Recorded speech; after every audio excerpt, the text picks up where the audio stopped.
আল্লাহর নবী বলেন, যখন কোনো এলাকার মধ্যে কোরআন এবং হাদিসের একটা বাগান সাজানো হয় অথবা কোরআন এবং হাদিসের একটা মজমা সাজানো হয়, তখন আল্লাহ তাআলা ওই এলাকার কবরবাসীদের রুহগুলাকে কবর থেকে ছেড়ে দেয়। আরো জোরে পড়েন না সুবহানাল্লাহ। আল্লাহ তাআলা ওই এলাকার কবরবাসীগুলার রুহগুলাকে কবর থেকে ছেড়ে দেয়। শুধু তাই না, আল্লাহ তাআলা ওই রুহগুলাকে ছেড়ে দেওয়ার পর রুহগুলা ওই জান্নাতের বাগানের আশেপাশে ঘোরাফেরা করে। রুহগুলা তখন একটা ফকির যেইভাবে ভিক্ষা খুঁজে, ঠিক তেমন ভাবে তার সন্তানের কাছে, তার আওলাদের কাছে, তার নাতি নাতকুর যারা মাহফিলে বসে থাকে তাদের কাছে তারা ভিক্ষুকের মতো করে করে হাত বাড়ায়া দেয় আর ডাক দিয়ে বলে, ও আমার ওয়ারিসদাররা, তোমরা তো আমাদের দেওয়া ওয়ারিস সম্পত্তিগুলা ভাগাভাগি করে নিয়ে গিয়েছো, তোমরা তোমাদের মাল সামানগুলা নিয়ে গিয়েছো।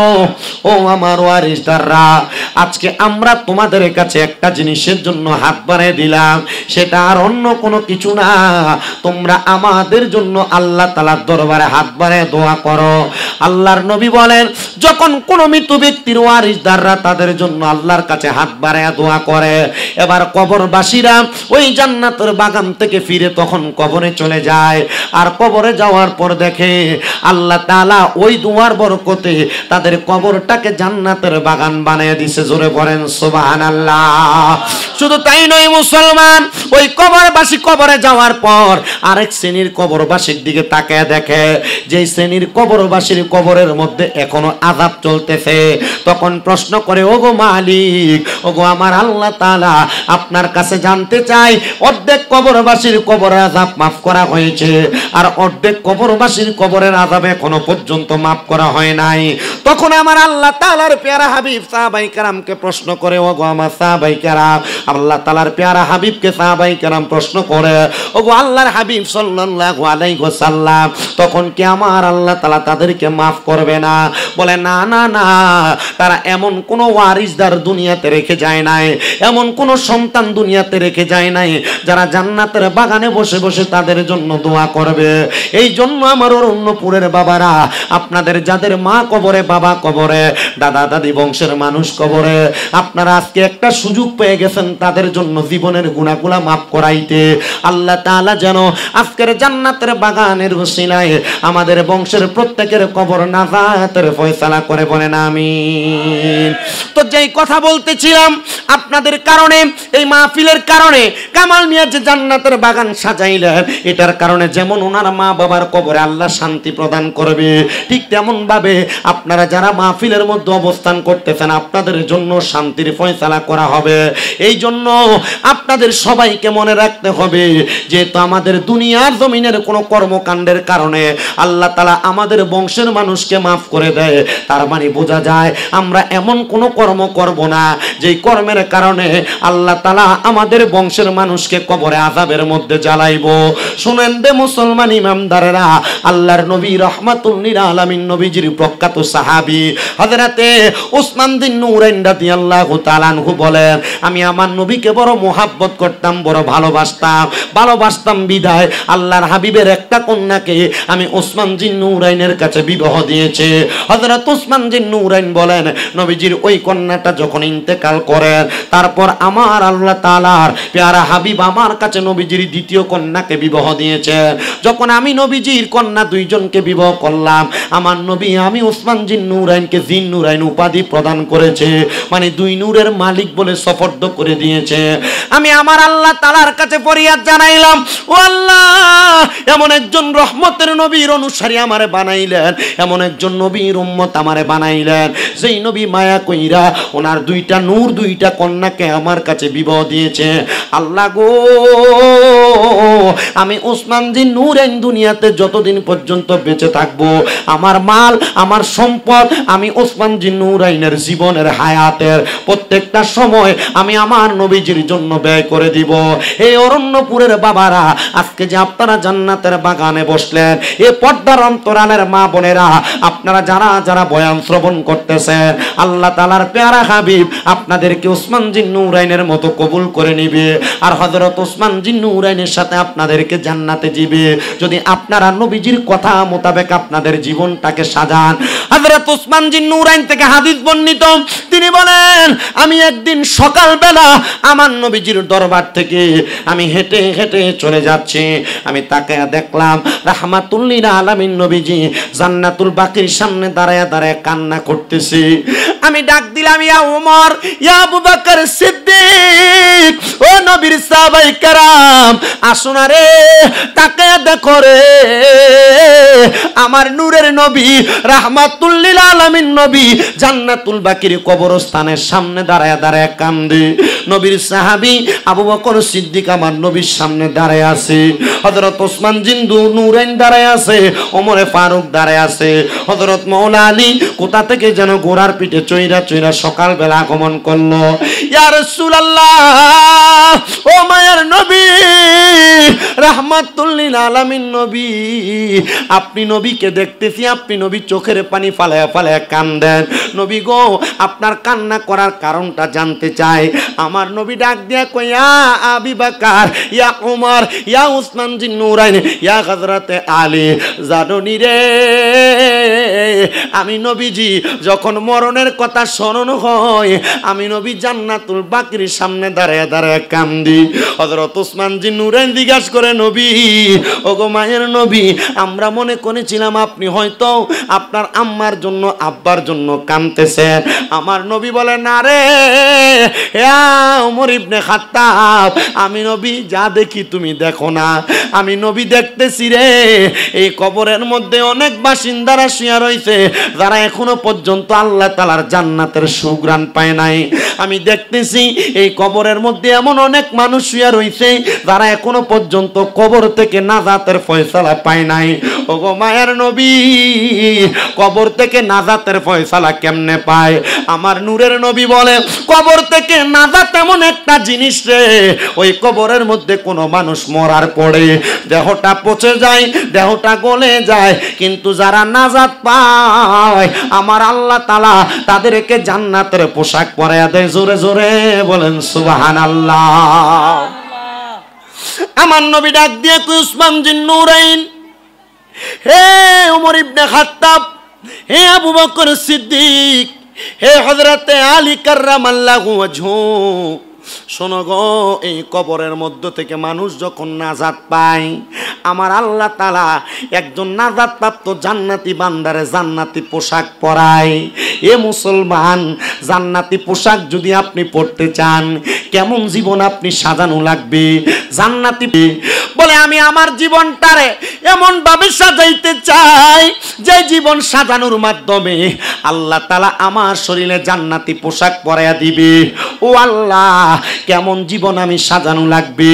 বলে, তোমাদেরকে সর্বপ্রথম 7টা বিষয়ে ঈমান আনা লাগবে। ইয়া রাসূলুল্লাহ, নবী গো, কোন 7টা বিষয়ে ঈমান আনা লাগবে? আমার আল্লাহর নবী বলে, 1 নাম্বার আমানতু বিল্লাহি, আমি আল্লাহ তাআলার প্রতি ঈমান আনা লাগবে। ওগো আল্লাহ, আপনার প্রতি কেমনে ঈমান আনে আপনি আমাদেরকে বলেন না? আল্লাহর বন্ধু জানায়া দেয়, 1 নাম্বার আল্লাহকে এমন ভাবে খোদা বলে দাবি করবা যেমন ভাবে দাবি করলে তুমি আল্লাহ ছাড়া কারোর কাছে তোমার মস্তক অবনত করবা না, আল্লাহ ছাড়া কাউরে তুমি সিজদা দিবা না, আল্লাহ ছাড়া কারোর কাছে কোনো কিছু চাইবা না। তখন ওই এক আল্লাহকে এক আল্লাহ বলে যাই না, আল্লাহ তাআলার ওয়াহদানিয়তের সাক্ষী দিয়া আল্লাহর সঙ্গে শিরিক না কইরা যখন আল্লাহরে ভালোবাসবা, আল্লাহর প্রতি বিশ্বাস রাখবা, তখন তুমি হইবা জান্নাতীদের একজন। 2 নাম্বার আমানতু বিল্লাহি ওয়া মালাইকাতিহি, ফেরেশতাদের প্রতি ঈমান আনবা। এই অরণ্যপুরের যুবক ভাইরা, এই অরণ্যপুরের মা বোনেরা, অরণ্যপুর এলাকার মুরব্বী বাবারা, ফেরেশতার প্রতি ঈমান কি জানেন? ফেরেশতার প্রতি ঈমান হলো আপনি দুনিয়াতে লুকে লুকে গুনার কাম করেন, গোপনে গোপনে গুনার কাম করেন, ঘরের দরজা বন্ধ বন্ধ করে গুনার কাজ করেন, আপনি মনে করতেছেন আপনার এই গুনার কর্মকাণ্ডগুলা কেউ দেখে না। আপনি জানেন না আল্লাহ তাআলা আপনার প্রত্যেকটা অঙ্গ প্রত্যঙ্গের মধ্যে ফেরেশতা রাখছে। আমরা মনে করতেছি মনে হয় আমাদের দুই কাঁধের মধ্যে শুধু দুইজন ফেরেশতা। না না না, দুই কাঁধে যেমন ফেরেশতা আছে, আপনার প্রত্যেকটা আঙ্গুলির মাথার মধ্যে এক একজন করে ফেরেশতা আছে। আপনার জবানের দুই ঠোঁটের মাঝে দুইজন ফেরেশতা আছে। আপনার নাকের ডগার মধ্যে ফেরেশতা আছে। আপনার দুইটা চোখের পাপড়ির মধ্যে দুইটা চারটা করে ফেরেশতা আছে। আপনার পুরা অঙ্গ প্রত্যঙ্গের প্রত্যেকটা ধারে ধারে আমার আল্লাহ তাআলা রহমতের অসংখ্য ফেরেশতা দিয়া দিছে।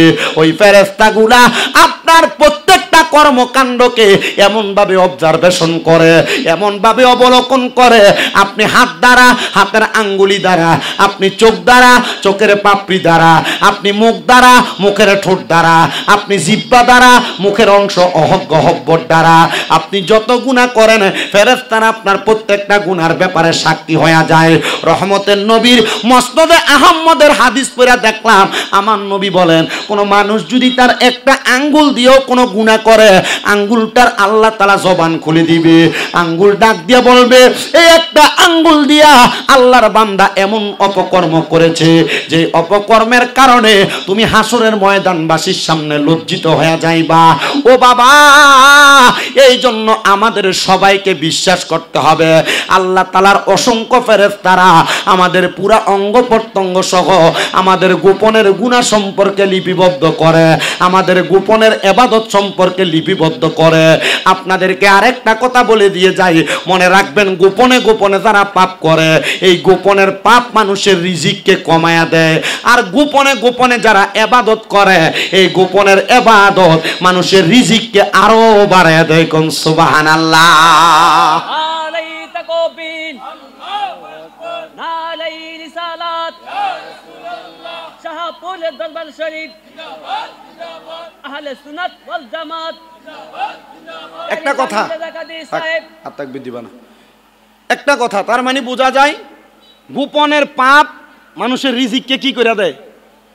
আপনারা কথা বলতেছেন না, কথা কন না, কি করে দেয়? রিজিক মানে বুঝেন, ইনকাম রুজি কমায় দেয়, ঘরের বরকত কমায় দেয়, রোগ মুসিবত বাড়ায় দেয়। এজন্য গোপনের পাপ যদি থাকে, গোপনে গোপনে গুনাহ যদি থাকে, এই গোপনের পাপ আর গোপনের গুনাহ করা বন্ধ করেন, দেখবেন আপনার অভাব শেষ, আপনার রুজিতে বরকত আসবে, গোপনের রোগ শেষ, সব ভালো হয়ে যাবে। তার মানে বোঝা যায় গোপনের কোনো পাপ করা যাবে। আচ্ছা, গোপনে গোপনে যদি কেউ ইবাদত করে, না কিভাবে ইবাদত করে? গোপনে গোপনে কেউ যদি ইবাদত করে, আল্লাহ তাআলা এই গোপনের ইবাদতের মাধ্যমে আপনাকে গোপনভাবে সম্পদ দান করবে। হঠাৎ করে এমন সম্পদের মালিক হয়ে যাবেন, আপনি চিন্তাও করতে পারবেন আল্লাহ আপনাকে কই থেকে সম্পদ দিছে। মারহাবা কইলেন না? তাহলে এই গোপন ইবাদতের দরকার। আমি আমার অরণ্যপুর এলাকার যে মা বোনেরা আমার মাইকের আওয়াজ শুনতেছে, মা আপনারা মাঝে মাঝেই হুজুরদের কাছে দোয়া চান। ঘর থেকে রোগবালা মুসিবত যায় না, ঘর থেকে মুসিবত যায় না, আপনার জামাইয়ের ইনকামে বরকত হয় না। আর হবে কিভাবে? আপনি ফজর পর্যন্ত টিভি দেখেন, ফজর পর্যন্ত মোবাইল চালান, এরপর ঘুমাইতে যান। ও আম্মা, আমি আপনাদের সবার কাছে বলবো, শুধু মহিলাদেরকে না, অরণ্যপুর এলাকার প্রত্যেকটা যুবক, প্রত্যেকটা মুরব্বী বাবার কাছে আবদার করব, যদি সম্ভব হয় ফজরের আগে ঘুম ভাঙলে ওইটা অজু কইরা গোপনে গোপনে ঘরে আল্লাহ তাআলার ইবাদত 2 রাকাত হইল নামাজ পড়েন, 4 রাকাত হইল নামাজ পড়েন। বলে হুজুর নামাজ কেমনে পড়ে জানি না, সেজদার ভিতরে যায়া চোখের পানি ফালায়া কান্দেন। আল্লাহর কসম করে বলি, মাত্র 3 মাসের কান্নাকাটি, 3 মাসের গোপন ইবাদতের কারণে আল্লাহ আপনার মনের সব আশা পূরণ করবে। জোরে সরে পড়েন সুবহানাল্লাহ। সবাই একটু মুহাব্বতে দরুদ শরীফ পড়েন, আল্লাহুম্মা সাল্লি। আপনারা একটু সামনের দিকে আইন তো। মাওলানা মুহাম্মদ ওয়া আলা আলি সাইয়্যিদিনা। জনম জনম যদি গাহি তোমার মহিমা গাওয়া শেষ হবে নাহি। দয়া কর মায়া কর, দয়া কর মায়া কর, ও গো দয়াময় তুমি রহমান, তুমি মেহেরবান বলেন তুমি রহমান তুমি মেহেরবান অন্ধ গাহে না শুধু তোমারই গুণগান ভুলেও ভুলে না তব শান তুমি রহমান তুমি মেহেরবান কখনো তোমাকে যদি বলি হেদায়াতের আলো দিয়ে নিও কাছে তোলি দয়া করে ঠাই দিও দয়া করে ঠাই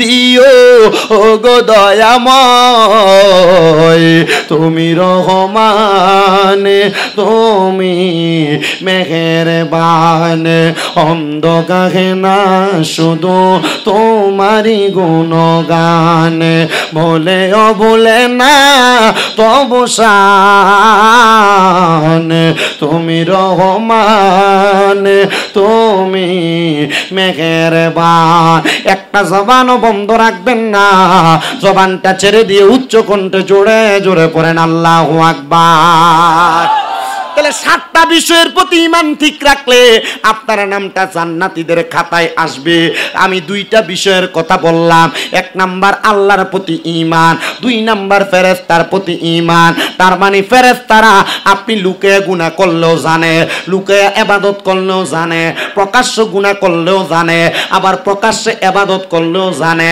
এই জন্য ফেরেশতারা আপনারা সব অবলোকন করে তাকে আপনি বিশ্বাস করা লাগবে এবার আসেন 3 নাম্বার আল্লাহ তাআলার পেয়ারা হাবিব বলে ওয়া কুতুবিহি তোমাদের ঈমান আনতে হবে কিতাবের প্রতি কোন কিতাবের প্রতি ঈমান আনবেন 1 নাম্বার হলো আল্লাহ তাআলার 104 খানা কিতাব দুনিয়াতে পাঠাইছেন আল্লাহ তাআলা 104 খানা কিতাব পৃথিবীতে পাঠাইছেন এর মধ্যে 100টা সহিফা 4 খানা হলো আল্লাহ তাআলার শ্রেষ্ঠ গ্রন্থ এর মধ্যে একটা গ্রন্থের নাম হলো কোরআন ওই কোরআন হলো জালিকাল কিতাব এমন কিতাব লা রাইবা ফি যার মধ্যে কোনো সন্দেহ নাই ওই কোরআন যা আদেশ করেছে কোরআনের আদেশ মোতাবেক চলাফেরা করবেন কোরআন যা নিষেধ করেছে কোরআনের নিষেধ মোতাবেক জীবনটাকে সাজাইবেন যদি আপনি সাজাইতে পারেন তাহলে আল্লাহর কোরআন মাইনা জীবন সাজানোর কারণে আপনি আল্লাহ তাআলার জান্নাতীদের খাতার মধ্যে নামটা লেখাইতে পারবেন আর 4 নাম্বার বিষয় হইল ওয়া রাসূলিহি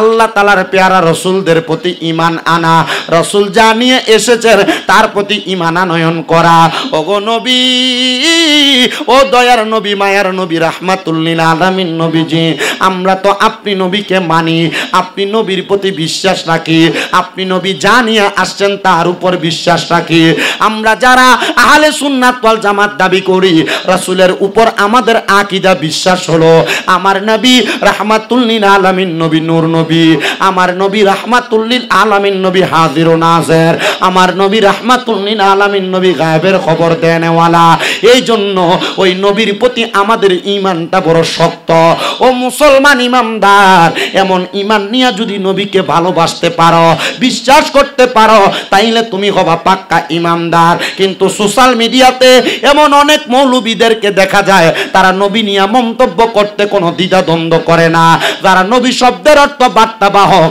কিন্তু তারা শব্দ প্রচার করে নবী শব্দের অর্থ সাংবাদিক এরা মুনাফিক বেঈমান এরা কখনো আলেম হতে পারে না এরা আল্লাহর হাবিবের দুশমন কথা কন্না ঠিক কিনা এ মুসলমান শুধু তাই না ওই মৌলবী সাহেব গত পরশুদিন দেখলাম ফেসবুকে ভিডিও আপলোড করেছে মৌলবী বলতেছে আল্লাহ নামটাকে যদি বলা হয় আল্লাহ সর্বশক্তিমান এই আল্লাহকে সর্বশক্তিমান বললো নাকি শিরিক হবে বুঝতে পারি না এরা মনে হয় মদ গাঞ্জা ইয়াবা ফেন্সিডিল কে স্টেজে ওয়াজ করার জন্য কারণ আল্লাহ সর্বশক্তিমান ইন্নাল্লাহা আলা কুল্লি শাইইন কাদির নিশ্চয় আল্লাহ তাআলা সর্বশক্তিমান সকল ক্ষমতার মালিক তো আল্লাহ তাআলাকে সর্বশক্তিমান বললে যে ব্যক্তি বলে আল্লাহ তাআলাকে সর্বশক্তিমান বললে শিরিক হবে এটা তো আলেম হইতে পারে না এটা আলেম নামের জালেম আপনারা এমন আলেম থেকে নিজেকে বাঁচায়া রাখবেন বলেন রাখার দরকারও আছে না না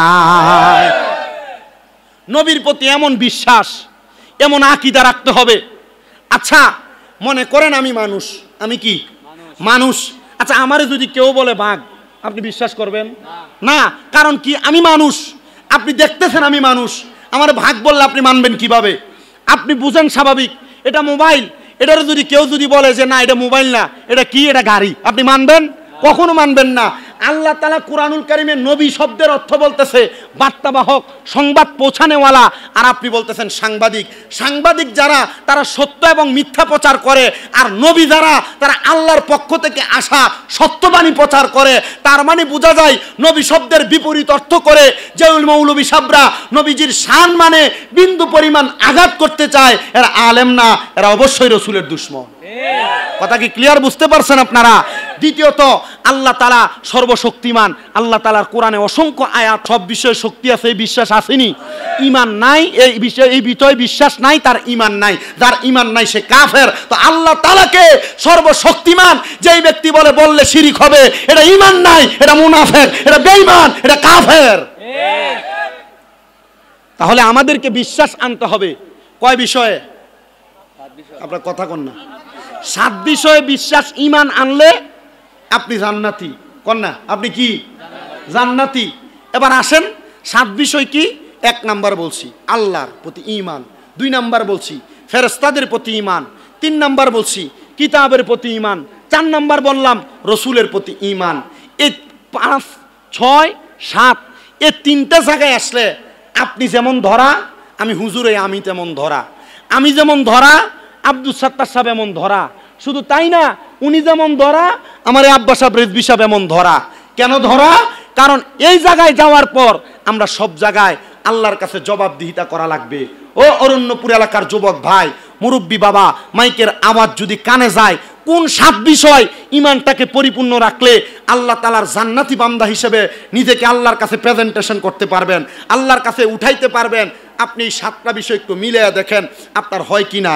তার মানে আল্লাহর প্রতি ঈমান, ফেরেশতার প্রতি ঈমান, কিতাবের প্রতি ঈমান, রসুলের প্রতি ঈমান। এবার আসেন সর্বপঞ্চম নাম্বার। এবার আল্লাহ বলেন, আল্লাহর নবী বলেন ওয়াল ইয়াউমিল আখিরি, আখিরাতের প্রতি ঈমান। আখিরাতের প্রতি যারা ঈমান আনে তারা কোনোদিন দুনিয়াতে হারাম খায় না। আখিরাতের প্রতি যারা ঈমান আনে তারা কোনোদিন পরের হক মাইরা খায় না। আখিরাতের প্রতি যারা ঈমান আনে তারা কোনোদিন নেশা করে না। আখিরাতের প্রতি যারা ঈমান আনে তারা কোনোদিন পরনিন্দা করে না। আখিরাতের প্রতি যারা ঈমান আনে তারা কোনোদিন দুনিয়াতে বিশৃঙ্খলা করে না। কিন্তু আপনাকে যদি প্রশ্ন করা হয়, ও অরণ্যপুরের মুরব্বী বাবারা, যুবক বন্ধুরা, আপনার আখিরাতের প্রতি ঈমান আছে কিনা? আপনি বলবেন হ্যাঁ হুজুর আছে, কিন্তু খবর লইয়া দেখা যায় আখিরাতের প্রতি ঈমান আছে কথা সত্য, মুসলমান দাবি করে কথা সত্য, কিন্তু খায় সুদের টাকা। কথা কয় না, আছে না নাই? আল্লাহরে মানে কথা সত্য, সুদের টাকা খায়। আল্লাহকে মানে কথা সত্য, ঘুষের টাকা খায়। মুসলমান দাবি করে কথা সত্য, হারাম খায়। আল্লাহকে মানে কথা সত্য, পরের হক মাইরা মাইরা খায়। মানুষের সম্পদ দখল করে করে খায়, নেশা করে, বিভিন্ন রকমের নেশার সাথে লিপ্ত থাকে। না না না, আখিরাতের প্রতি যারা ঈমান আনবে তারা কোনোদিন পরের হক খাইতে পারে না, সুদের টাকা খাইতে পারে না, ঘুষের টাকা খাইতে পারে না, মানুষের উপর জুলুম অত্যাচার করতে পারে না। এই জন্য আমাদের 5 নাম্বার ঈমান আনতে হবে যেই বিষয়, সেটা হলো আখিরাতের প্রতি ঈমান। এই আখিরাতের প্রতি যারা যারা ঈমান আনতে পারবে তারা জান্নাতীদের কাতারে নামটা লেখায়া ফেলবে। ওগো নবীজি, আখিরাতের ব্যাপারে আপনি বলেন না। আমার নবীর সাহাবী আনাস ইবনে মালিক আমার নবীরে প্রশ্ন করি, ইয়া রাসূলুল্লাহ, ও মায়ার নবী, রাহমাতুল লিল আলামিন নবীজি, আখিরাত নামক কবরের পরবর্তী জিন্দেগিটার কথাই তো আপনি বললেন, আপনি বলেন না ওই জিন্দেগিটা কেমন হবে? আমার নবী বলে, আনাস ইবনে মালিক, তুমি তোমার কবরের জন্য, আখিরাতের জন্য কি তৈরি করেছো? আনাস ইবনে মালিক কান্দে আর ডাক দিয়া কই, নবী গো, ও দয়ার নবী, মায়ার নবীজি, আমি এমন কিছু রেডি করতে পারি নাই, তবে একটা জিনিস রেডি করেছি। আমার অন্তরে আপনি হাবিবের প্রতি ভালোবাসা আছে, আপনি নবীর প্রতি মোহাব্বত আছে। আমার নবী বলে, আনাস ইবনে মালিক, এই ভালোবাসা দিয়া তুমি কি করবা? নবী গো, আপনি নবীর প্রতি অসংখ্যবার দুরূদ আদায় করব। আমার নবী বলে, আনাস ইবনে মালিক, যত বেশি দুরূদ আদায় করবা তত বেশি রহমত পাইবা। আল্লাহ তাআলার জান্নাতে আমি নবীর তত কাছাকাছি থাকবা। ইয়া রাসূলুল্লাহ, বুঝতে পারলাম গো নবী, তাহলে আপনি বলেন না আপনি নবীরে কবরে আমার ইন্তেকালের পরে কোথায় পাবো? ওগো নবীজি, আপনার কোন উম্মত যদি হাসরের ময়দানের মধ্যে ধরা খায়া যায়, মানে ফুলসিরাতের পারে ধরা খায়া যায়, আপনি নবী কি আপনার ওই উম্মতের বাঁচাইবেননি? মুসলমান ও নবীর উম্মতের দলেরা, আপনি আমি যখন ফুলসিরাত নামক জায়গার সামনে চলে যাব, একটা ব্রিজ যেমন চওড়া থাকে, ফুলসিরাত কিন্তু তেমন চওড়া থাকবে না। একটা চুল যেমন চিকন, তার চাইতে আরো চিকন তরবারি চাইতে ধারালো থাকবে ফুলসিরাতরা। ফুলসিরাতের নিচে আমার আল্লাহর 8টা জাহান্নামের হাবিয়া নামক জাহান্নাম সাজাইবো, 7টা জাহান্নামের হাবিয়া নামক জাহান্নামকে সাজাইবো। ওই জাহান্নামের মধ্যে আপনি যখন পইরা যাবেন, আপনি হাহাকার করতে থাকবেন। আল্লাহর নবী বলে, ওই ফুলসিরাতের সামনে আমি নবীর কোন উম্মত যদি আমি নবীর স্মরণ করে, আমি নবী ফুলসিরাতের সামনে উম্মতরে বাঁচানোর জন্য হাজির হয়ে যাব। এত আস্তে করে না, জোরে কোন সুবহানাল্লাহ।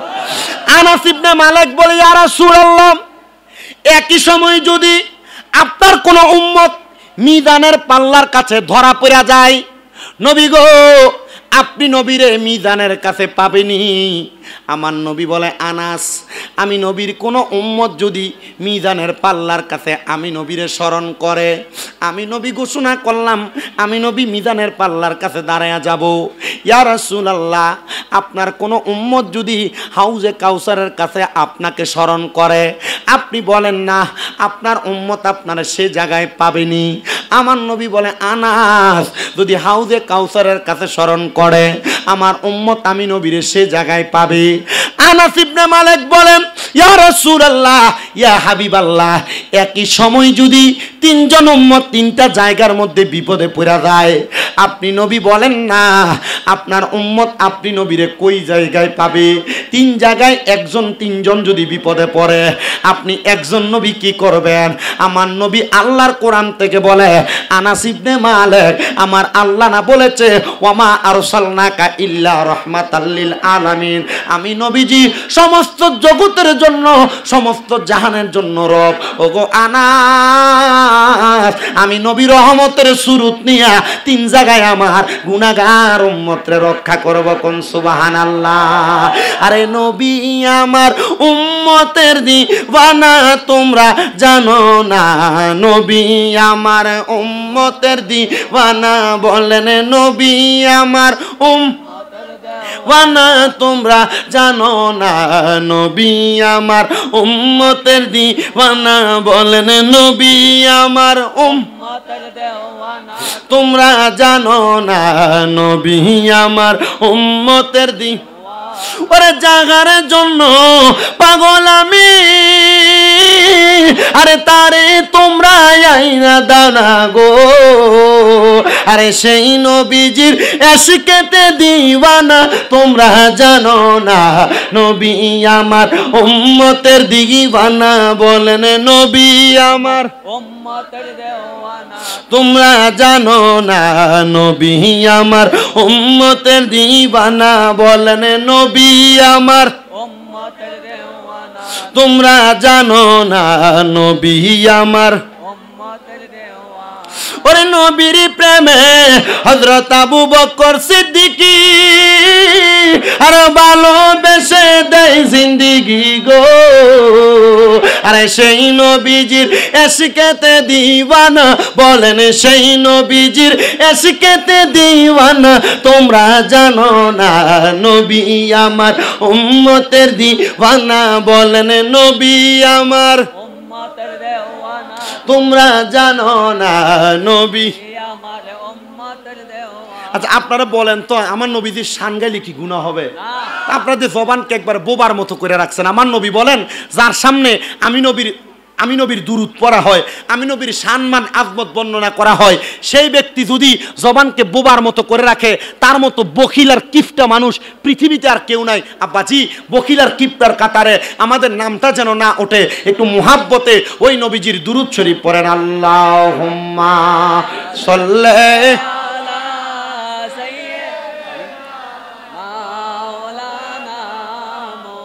ওয়া আলা আলি সাইয়্যিদ জগৎ পাগল কাবার জন্য, কাবা পাগল মাবুদের, মাবুদ পাগল দয়াল নবীজির, নবীজি পাগল উম্মতের। আল্লাহুম্মা سيدنا مولانا محمد وعلى آل سيدنا আনাস ইবনে মালিক বলে, ইয়া রাসূলুল্লাহ, তাহলে আপনার কোন উম্মত যদি একই সময়ে তিন জায়গায় বিপদে পড়ে যায়, আপনি নবী কি তিন জায়গায় উম্মতকে বাঁচাইবেন? আমার নবী কয়, আনাস, আমি নবী একই সময় তিন জায়গায় রহমতের সুরুত নিয়ে আমার উম্মতকে বাঁচাইব। আমার নবী বড় খুশি হইলেন, সাহাবায়ে কেরাম বড় খুশি হয়ে গেলেন।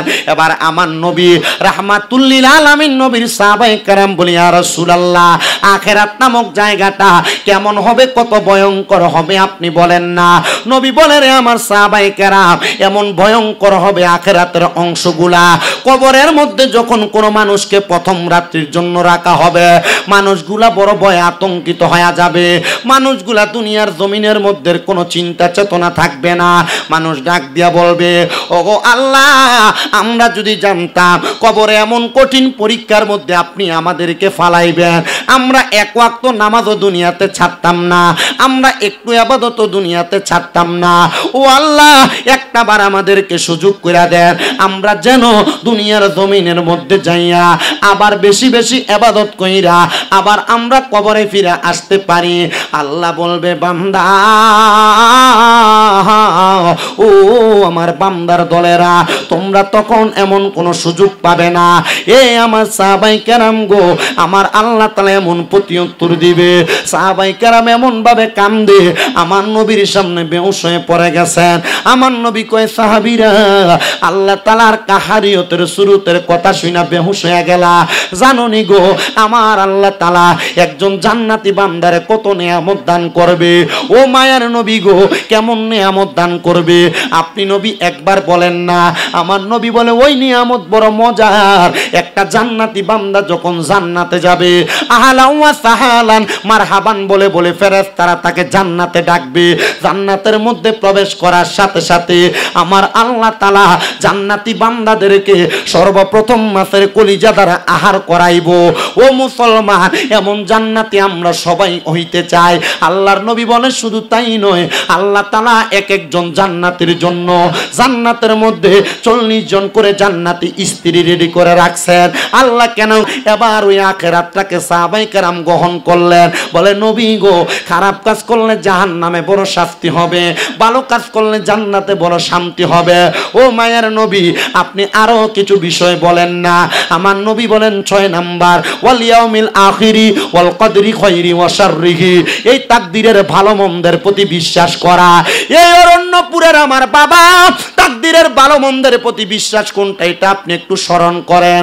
আপনার এলাকার, আপনার বয়সে ছোট ব্যক্তি লাখ লাখ টাকার মালিক হয়ে গেছে, আবার আপনার এলাকার আপনার বয়সে অনেক বড় ব্যক্তি, সেই ব্যক্তির কাছে 1 টাকা 2 টাকাও নাই, পরের বেলা কি খাবে তার এটার কোনো গ্যারান্টি নাই।